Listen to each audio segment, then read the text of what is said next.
I've always been taught to believe, and I think it's probably one of the most significant things that I have learned really in all my time at art school, is that a painting or an image should establish itself from a great distance. So you should be able to see from the other side of a room the essential elements and design of a painting, regardless of the subject matter actually, because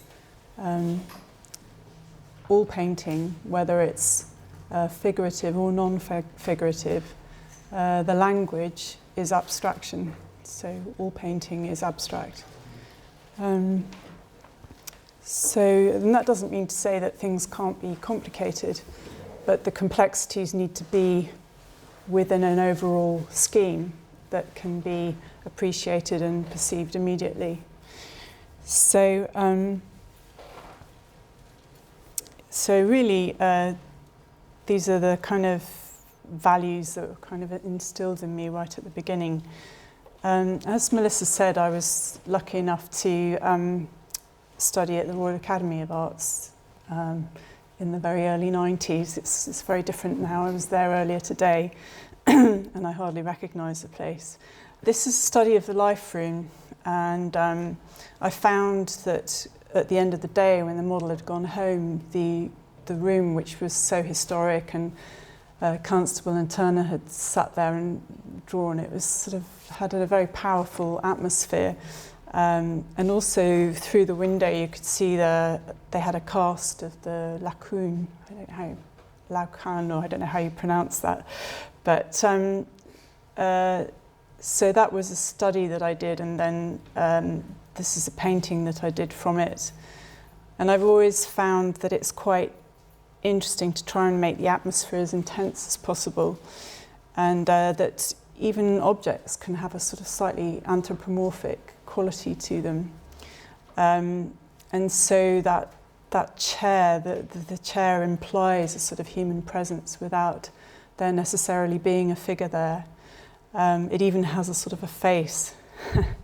And some of these things are serendipitous, but you can sort of exploit them when you notice them. And we were very lucky to be taught by Roderick Barrett and Norman Blamey. Norman Blamey taught us life drawing, and he had such an amazing sort of concept of form and structure that that I still value his kind of explanations. And also Gus Cummings taught us perspective. So there's just a couple of quite early life drawings. There's another painting of the life room. It kind of fascinated me, and after the first term where drawing was kind of compulsory a few days a week, most people couldn't wait to get out of there. But because I love drawing and I love the atmosphere of the place, I sort of spent a lot of time working in there. So I think even with drawing, it's important to compose and organise right up to the edges of the canvas or the paper, so everything has a place and is in its place in terms of structure and design. And I quite like the repetition of drawing boards, and I'd intended to do a painting from this, but I never actually got round to it, with all these sort of series of little portrait heads. And this is, again, it was done whilst at the Academy. I found that the kind of interaction of people was very odd in London, when I first arrived, and that you'd often find little groups, and then there'd be these sort of isolated, lonely figures that seemed unable to kind of make any contact with the world or with the people around them. So this one's called The Stranger, and he's being ignored despite trying to attract people's attention.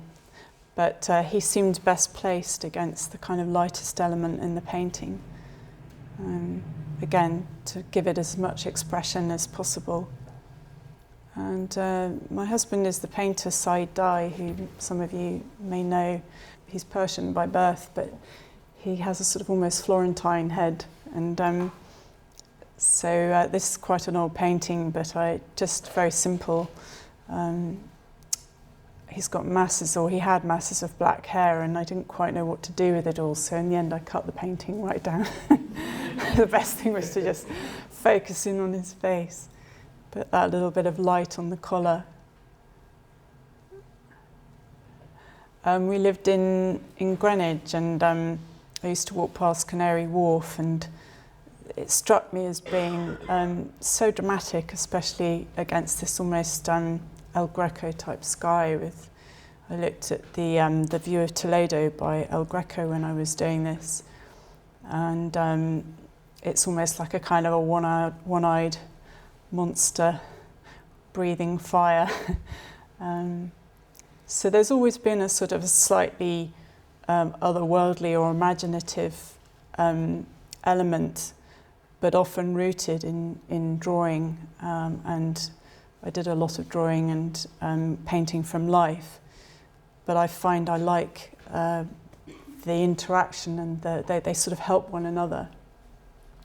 So I've always had these two strands to what I do. And this is a self-portrait. A friend of mine gave me this hat, which she'd converted from a tea cosy. And she was an extraordinary woman. She'd been a model for Yves Saint Laurent when she was young, and she'd converted from Catholicism to Islam at the drop of a hat. I think she liked the veils and the outfits, but she was a great raconteur, and I used to go around, and she'd kind of dress me up in things. And so I promised to do a painting of myself in this hat for her. And this is another, I had quite a fascination with chairs, empty chairs. As I said, they kind of have a character of their own, and also the implication of a human presence without there being anybody there. But it's kind of exaggerated as well, perhaps, by the sort of running mannequin on the mantelpiece, and even the sort of reproductions, the portraits that are looking out at you. So to try and emphasize and exaggerate what you have in front of you selectively, so that you're giving something as much expression as you can, and yet it's a very quiet, still painting. And this is a corner of the studio with my friend. And it's a very limited palette. And I like the sort of the shadows that the skeleton casts as well. I went to Granada and the Alhambra a few years ago with a painter friend, and we spent a long time drawing, and it was wonderful actually, just studying this sort of ancient place, which again had such a kind of presence and atmosphere about it that almost mythical in terms of its age and the quality of the feeling that it had. And so the composition is sort of very little light and mostly sort of dark with all the trees, but I felt I needed to bring some element of that sky down into to the bottom of what was essentially a very sort of dark area. So and what is a wall looked a bit like steps. So I called it Jacob's Ladder, and that's effectively sort of an angel walking up the steps. And this is also from that same time.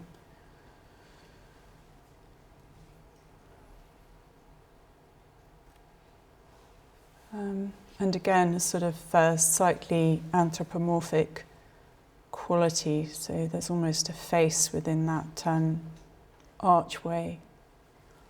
So it's sort of extrapolating as much as possible from what's there. Well, I sort of made that up, but it needed something. Sometimes I don't always put a figure in a painting or a composition, but it does add a bit more psychology, I think, if you have a sort of physical presence of somebody there. Again, just gave it a sort of more of an otherworldly quality. But then this is without. And again, often a less literal colour scheme. So it doesn't really, once you decide that a painting is going to have a colour theme, you don't have to have a blue sky, and you can reverse it. The shapes and the forms are very tightly composed in this one. It's part of a maze, or the entrance to a maze in the gardens of the Alhambra. So that every painting should also have a sort of a flavour. If you end up using the same ingredients in all of your paintings, then the flavour will always be the same. So each time, or a lot of the time, I try to sort of vary either the colour composition or the tonal composition, so that there is a sort of a variety, a range within the work. Yeah, especially with that one, and it's quite a limited palette actually. And actually not as coloured as you'd think. So there's a lot of kind of cool greys, and then with a little bit of sort of warmth and yellows. But usually I have an idea about a colour scheme before I start painting, because you need to organise your palette really before you start. I mean, if you're not sure, you can start with a fairly neutral palette, and then you can take it in a direction that you think it needs to go. But I prefer to kind of have an idea when I start. This is a very strange painting. I love sort of these ancient walls, and in itself it kind of needed something extra. So I don't quite know how I arrived at the fire and the figure not able to reach the ladder, but anyway, I called it the incident. And I think Daniel Radcliffe bought it for his mother, so it was in a show a few years ago. And that's again a very simple colour scheme, just literally sort of complements sort of pinks and reds to green. Would you work on this from drawings? Yes, I'd done studies and drawings when I was there. And when you bring things back to the studio, sometimes it helps to be away from the subject, because that, as long as you have enough sort of information tonally, it also gives you the freedom to then extrapolate and select what you want, because sometimes when you're in front of the subject all of the time, the temptation is to sort of try and put in too much. This is the entrance to one of the entrances to Cordoba, the mosque, and I just loved the fact that it was all this grandeur, and then essentially it's kind of a roost for various pigeons and birds, and also they create nice kind of accents of light. As I said, I've always had different strands to my work, and this was something of a departure, but it's Pandora, and this is an instance where I found pretty much everything within the paint. So I just started with various tones and colours, and then the painting took shape. It's more like working out of a kind of a matrix. And so Pandora's abandoned the box, and she's all these sort of, on the right hand side you've got these sort of winged souls that are coming out of a kind of a vortex. It's in a kind of a slightly barren glacier type landscape, but sometimes these kind of paintings take a bit longer because they sort of evolve differently, and you have to be more sort of sensitive to what's going on and alert to exploit things. This again is a more mythical painting of Icarus, and Daedalus, and it was actually over the top of an old painting which had a lovely surface, and I didn't like the painting, but I didn't want to abandon the canvas because it was it had a lovely surface. So again, I kind of worked on it and found the figure. And this is actually 6 by 3 feet. This one was quite large, and this is smaller, probably about half that size. So, but the same person bought these 3 paintings, so they seem to really like these kind of mythical paintings and compositions. So this is another sort of Icarus painting, but very different treatment, and I really loved all the sort of ripples and pools, but you definitely needed a sort of something, another kind of little event going on within the composition. This one is into the night, and I often ask people whether they think she's fleeing or flying. Anyway, it's that little element of red is very important amongst all those cools.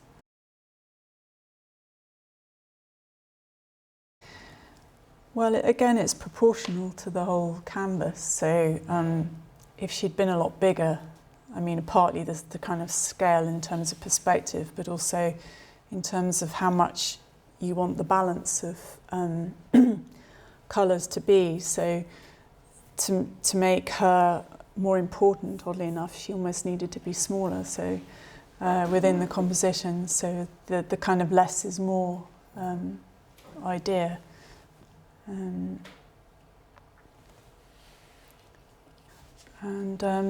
Again, another kind of different colour scheme. I quite like the idea of working with a sort of secondary colour scheme. So we all know about red, yellow and blue, but this is sort of orange, violet and green, and it kind of has a different quality. It maybe a more of a brooding atmosphere, a sort of bruised sky. It's quite large. It's probably about 2/3 of the size that you see it now. But also the kind of, it's in Seville, and you know, they often have these processions with people in these gowns, which is kind of quite intimidating, really, kind of a fiesta. And this is a self-portrait that Melissa mentioned, and it won the Holborn Portrait Prize in 2012. I can't believe it's that long ago. And a friend noticed, which I think was quite perceptive, that there's a sort of slight nervous tension in the hands. So whilst everything else seems quite sort of calm and serene, I think hands are very expressive, and if I am ever doing a portrait, I think it's always important to incorporate them, because they're as much a portrait as the face. And this winning the prize, the prize was actually a portrait commission, and I chose to do the war photographer Don McCullen, who was a slightly irascible character, but at times, but he was very interesting. I mean, obviously he's had quite a difficult life from the word go, really. So whilst I was working, he recounted many sort of pretty horrific tales of things that he'd witnessed and experienced. But he was also quite heroic at times, intervening and helping people, and saved a couple of people's lives. And so I wanted to make him, although he was almost 80 when I did this, I still wanted him to appear quite strong, and he has a wonderfully characterful face, very sort of chiselled, and a sort of bent nose, and a great face really for painting. But I put him in this huge trench coat, which was quite sculptural and heroic. And it seemed to kind of fit the combative aspect of what he'd been through, because he was often travelling and working with the army. But whilst we were talking or working, he would recount his various marriages, and so he told me far more than he needed to, actually. But I think he said that he likened it to being in the psychiatrist's chair, and so the belt of the coat has escaped, and it's sort of a little bit like a devil's tail, because he has that rather. He's someone you wouldn't want to be on the wrong side of, put it that way. And rather than use one of his more sort of graphic and horrific images, I chose a landscape because he now photographs landscapes in Somerset, always in the winter, and because that's the point when the landscape is effectively asleep. And he often refers to those landscapes as being like battlefields. So it's a more subtle. I didn't really want to include anything too obvious. It's a more subtle kind of reference to his own work. And the chair frames his head as well, a bit like a photographic print.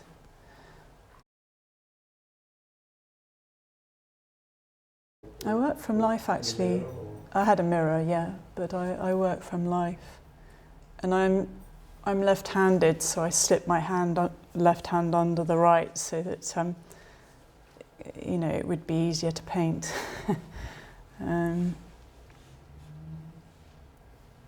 But Don McCullen's got wonderfully arthritic hands now. But again, I wanted to include those because they sort of say so much about him. Yes, well, this is a working drawing that I did and squared up from, and then he would come for sittings.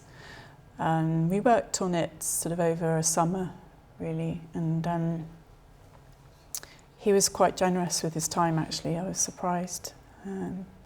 But there are things you need to do without the sitter there, I think. Often, as I said before, if you become a sort of a slave to what's literally in front of you, you can't, it's harder to select somehow. You need to spend a lot of time thinking about what you're going to do and how you're going to do it. You need to do certain things away from the figure, I think. This is a portrait of a young boy, and I just loved he sat in this chair with these sort of lion's heads, and he had this sort of mane of blonde hair himself, and I kind of liked the association. And he was very sort of shy and awkward, so I was trying to bring out that quality.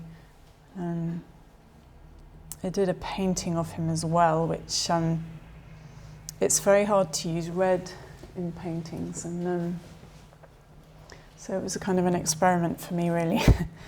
It took me slightly out of my comfort zone because I normally prefer a cooler palette. But I quite like the juxtaposition of this mad lady with the flowers behind him as well. It's a more recent self-portrait. I remember somebody saying how important it is not to copy, but to translate what you see. And so, I think when painting hair or anything, in fact, it's so important to be aware of just pure shapes, really, and sort of even more so with portraiture, because painting a portrait is so difficult. It's so demanding.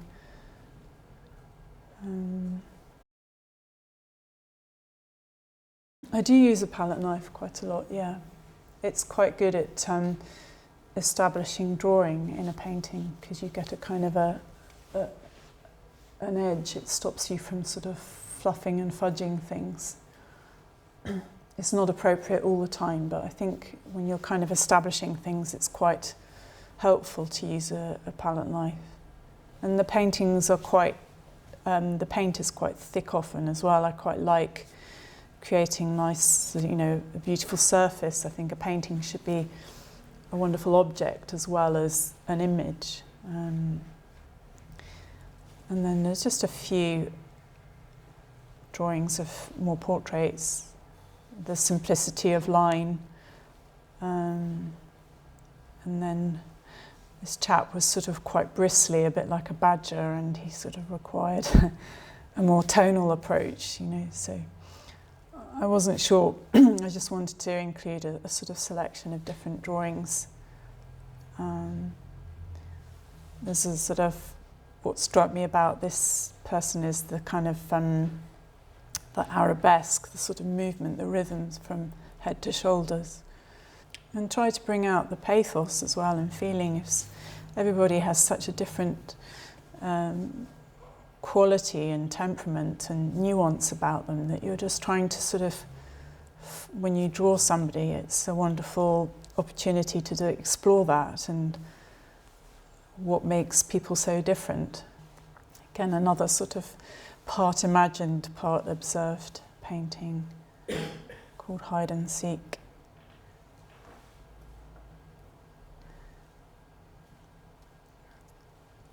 And again, another colour scheme of sort of violet, green and orange. It's kind of less obvious. This is just a quirky little painting, quite small. My mum had a contact sheet of photos from her wedding, and this is called The Best Man, and I just like the fact that he is a bit chinless. Again, quite a limited palette, colour scheme. And the repetition of things like the lights, the socks, creating a kind of a pattern.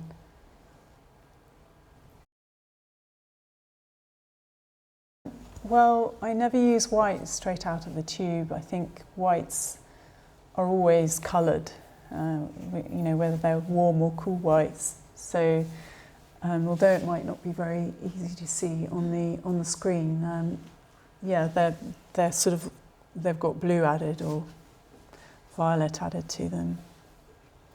And this is my husband came into the studio and had a nap, and he reminded me of there's a wonderful painting by Chagall of a poet in the garden asleep, and also Carpaccio's The Dream of St. Ursula, and somehow I suppose I had those paintings in mind when I painted him.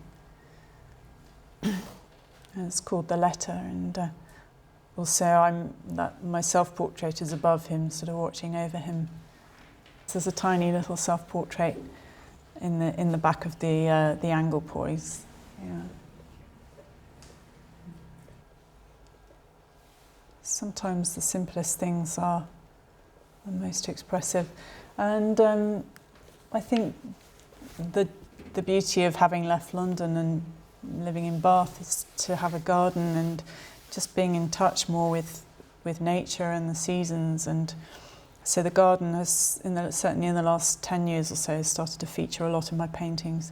I love the fact that this was almost like a kind of a tapestry, and at that time in the day where there's a sort of the gloaming light and things start to kind of almost take on a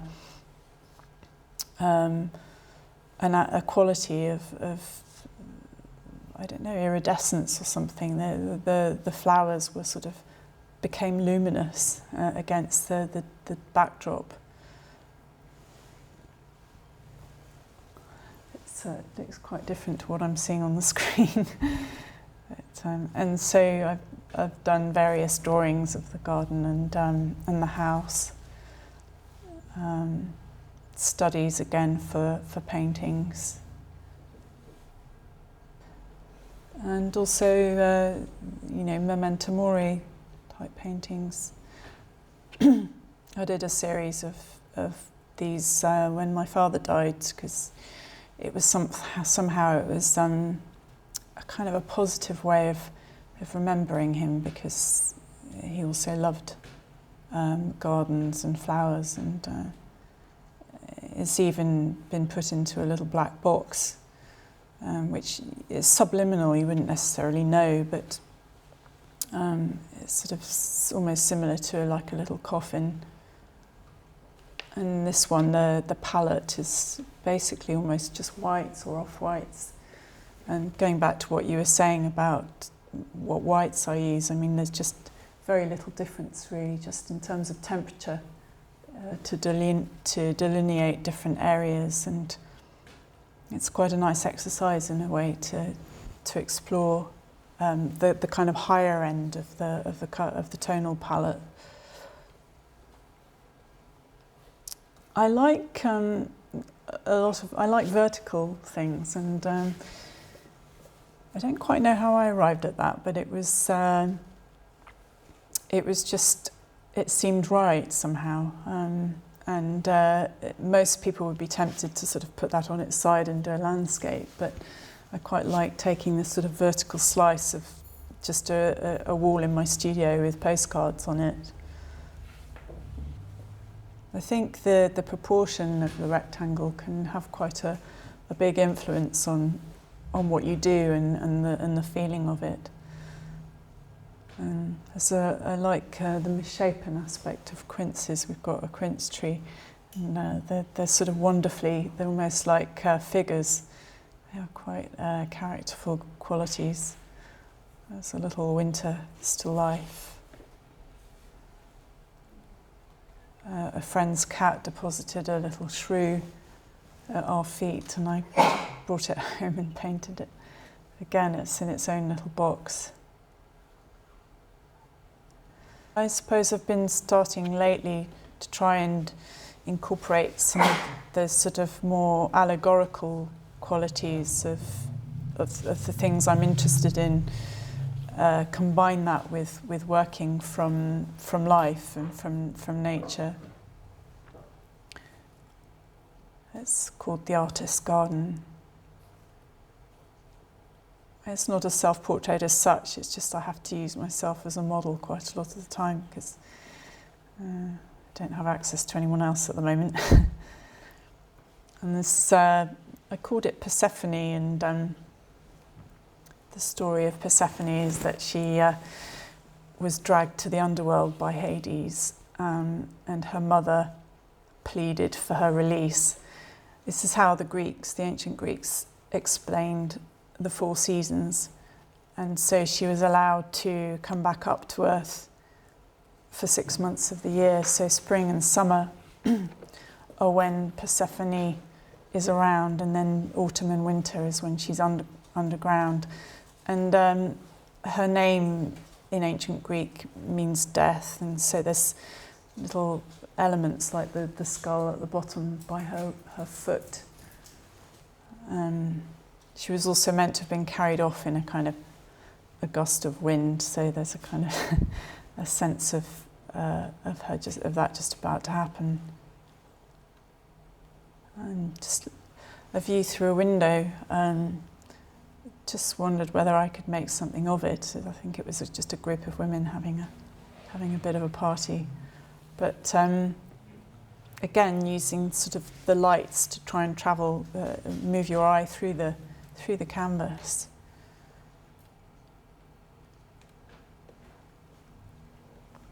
This is in Italy, and again working from drawings back in the studio. It took me a long time to work out that I needed a little bit of light in that dark alleyway, so the cat appeared quite late on in the proceedings. It just needed something. So more views of Italy.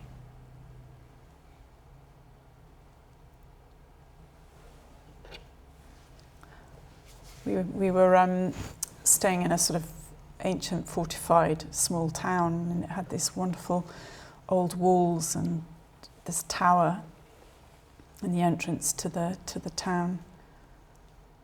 think they used to have to kind of fight off the the next town would constantly be attacking them. And this is a day and then a night version of the same view. So it's quite nice sometimes to do that, so to take something and then transform the whole image and the palette and everything into a nighttime version or an all dark painting.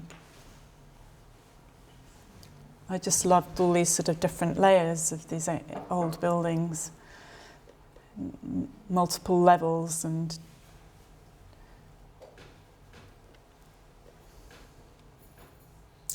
again, this is Italy, some olive groves. And I had a commission to do, to revisit in a way my studies that I'd made in Spain, in Granada in the Alhambra. The commission was to paint a painting that the person wanted to be able to sort of travel through it. And really it was just to enlighten or enliven a kind of a dark room, and so it was quite good fun. I had to kind of, it's a composite of different views of Granada that I sort of put together. So it doesn't actually, you would never find this view, it's a sort of an amalgamation of different elements. And again, I invented that sort of ossified tree, like an olive tree on the left. It just needed something there. So it's partly observed and partly imagined, and these are some of the drawings, the working drawings for it. So initially started off with a line drawing, because I think with the architecture being so complicated, I knew that I would have to work all of that out beforehand and then square up the drawing. I mean, I did a tonal version as well, just so that I knew where the light was going to be coming from and what surfaces it was going to hit. So with something that's large and complex like that, I tend to do quite a lot of planning and working out as much as I can, so that you don't arrive at insurpassable kind of problems when you're working on it. I mean, it's on the actual painting. Painting is hard enough. So it's, if you can work out, you know, it's not always possible, but if you can work things out beforehand, it's good to anticipate at least what you need to do or where the problems might lie. There's a little ink drawing of the same thing. And then finally, this is probably one of the most recent things I've done, and as I was saying before, it was really an attempt on my part to bring together the sort of more allegorical aspect of my work with observed. So I set up everything in my studio. I was very interested in the passing of time, really, and our relationship to it. It's a painting called Soliloquy, and I started it as I was approaching 50. And I just find that time is fascinating, the ambiguity of it and our relationship to it, in the sense that you are the same and yet you are very different at different points in your life. And also I wanted it to somehow reflect what I do and who I am, so it's partly a self-portrait, obviously. And this is quite a structured drawing to establish the kind of folds and everything, the drapery, really. So I did quite a lot of working out before and during, actually. So some of it I had to kind of, when I reached a point where I needed more information during the painting, I went back and did more drawing. And this is the final image. And so I wanted to have the figure kind of rooted in and growing out of the things, I mean, drawing, I think, which is at the root of everything in terms of an artist's life. It's where you you think and you expound your thinking. And so she's kind of standing on drawings and sketchbooks. There are also proportional calipers there, and the various things like the clocks, and also the repetition of circles and ellipses. So from the clock face to the hat, and even the apple. And the apple is also a pagan symbol of creativity and love, and so it's not just it's been slightly hijacked by Christianity. It has many other meanings as well. But it's like a kind of a character on a stage, really, and hopefully the feeling that you get is of somebody sort of inwardly thinking, which is what an actor does when they're kind of giving a soliloquy on a stage. I've got a big mirror in the studio, so I set everything up and worked from observation, but with some things obviously I had to use some photographs as well, partly because both my hands are kind of occupied. So it's a kind of a real combination of all of those things, working from life, working from drawings, working from photographs.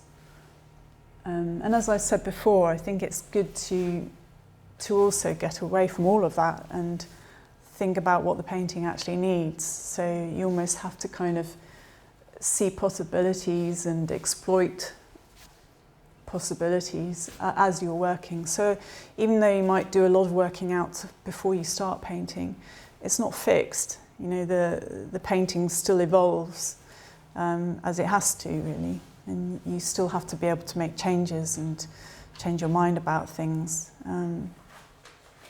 The painting starts to tell you what it needs if you listen, and it's quite good when you get to that situation. Too often we're trying to impose what we want on something, and it's good to just calmly look at what's there and see what the possibilities are, really, I think.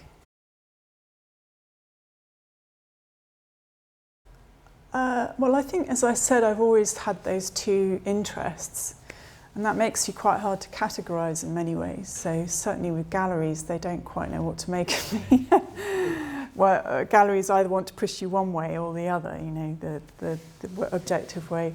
But I've just always known that I had to kind of reinforce the imaginative work with observation. So I think the form has to come from what you can see, and if you can't actually see it, you have to be able to work it out. So you have to work out the form of something or how it's put together. And so, scare you, that? Well, I suppose I'm lucky in that I had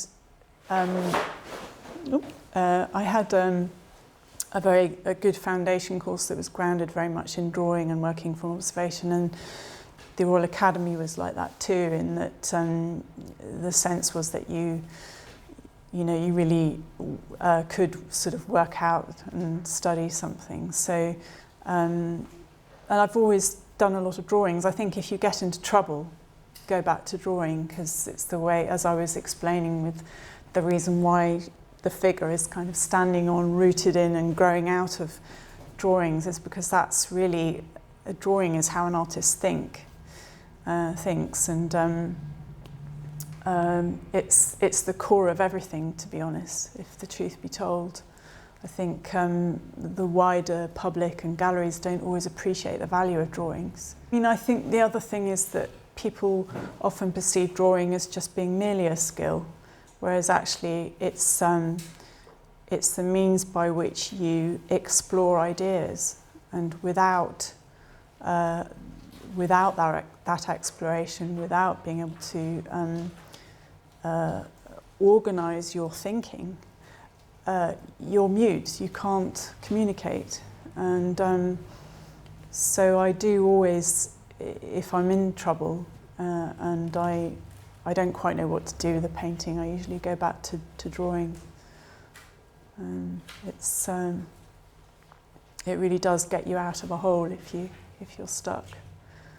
So behind my head, it's meant to be a painting of the poetess Sappho from Pompeii and Herculaneum. So I quite like that association as well.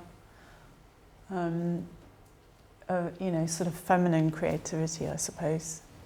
I left the big clock in reverse, which it was in the mirror, so it's back to front. But I was going to turn them both round, and then I realised that actually it was quite good back to front. This is what I mean about exploring opportunities that you notice, and because you don't have to be literal about everything. I think that's the trouble with working from life, is that it can make you a bit of a slave to literalism, and it's only when you get away from working from life that you start to be able to kind of have the courage to change things and say, well, actually, I'd rather have that back to front. It kind of emphasised, as I said, the kind of ambiguity of time, the sort of strange nature of it, that we look back, especially the older you get, you keep sort of looking back into the past. And so, yeah, it was serendipity. And we have this joke, Said and I, because somebody, during one of his private views, very seriously and earnestly took him aside, and they were looking at, he took him to a seascape that Said had painted, beautifully serene and calm with just a moon in it. And this man said to him, "Why haven't you put a boat in it?" This is what I mean about literalism. I think it should have a boat in it. And so jokingly, he saw this in the studio and he said, "Oh, you need to put a boat in it," because we always say that now whenever when we give each other a quip, "You haven't put a boat." And I said, actually, that's exactly what I need, because he makes origami. Said makes he loves origami and geometry. And I said, "Can you make me a paper boat?" And because again, I wanted to bring down some of the whites, the lights in the shirt, and those crisp sort of folds. I needed an excuse to get it down into the bottom of the painting. So it's kind of a formal device as well. The hat's a great way of framing a face, of framing a head. I wanted it to be theatrical. I mean, it is a sort of that kind of a painting. Well, it's not in my nature to be theatrical, but because, as I was sort of saying before, although it is a self-portrait, it's not just about me. It's about the art of painting, really. I sort of wanted something where I could make the most or explore folds and the rhythms that kind of gives you the chance to use. So it is kind of quite an extravagant costume, but then in a funny way, sometimes you have to do these things just to get noticed, you know, sort of. Yeah, if I was in my grubby jeans and I don't know, a lot of people do that, and that's fine, but I just thought that yeah, make it something that was a bit more formal as well.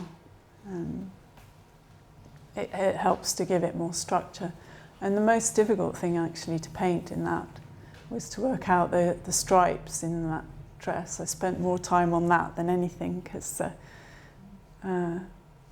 the kind of the way that the fabric moves. It was kind of a nightmare.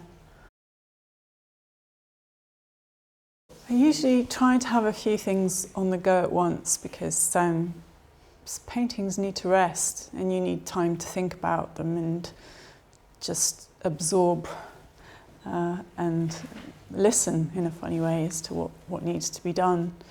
And like so many artists, you know, you sort of turn them to the wall and that kind of thing. But it's just good to have a bit of a variety in terms of, if you're not in the right frame of mind to work on this, you can work on something else.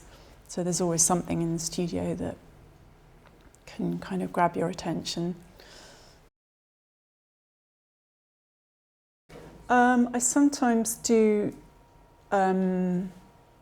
I sometimes, if I'm but it's usually if I'm getting stuck, I might draw a little colour wheel, and just because it's quite good to look at a painting and draw a colour wheel and see what you've got, because sometimes you can get a bit confused. I mean, I quite like having a sort of full palette, full range on my palette of colours, and the kind of selection is kind of in my head. So I think, well, I'm going to restrict it to those colours, or this is what the colour range is going to be.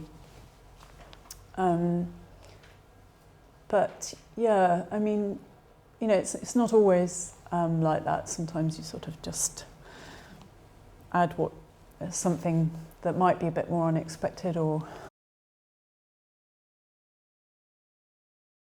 yeah, I love Samuel Palmer and Stanley Spencer.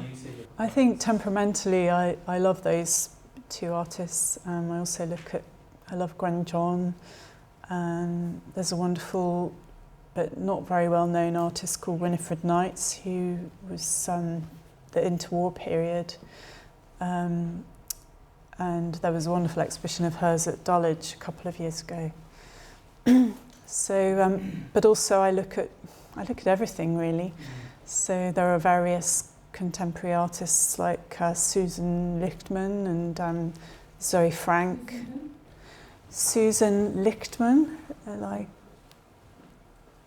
L-I-G-H-T, my spelling's not very good, but you'd find her on the internet.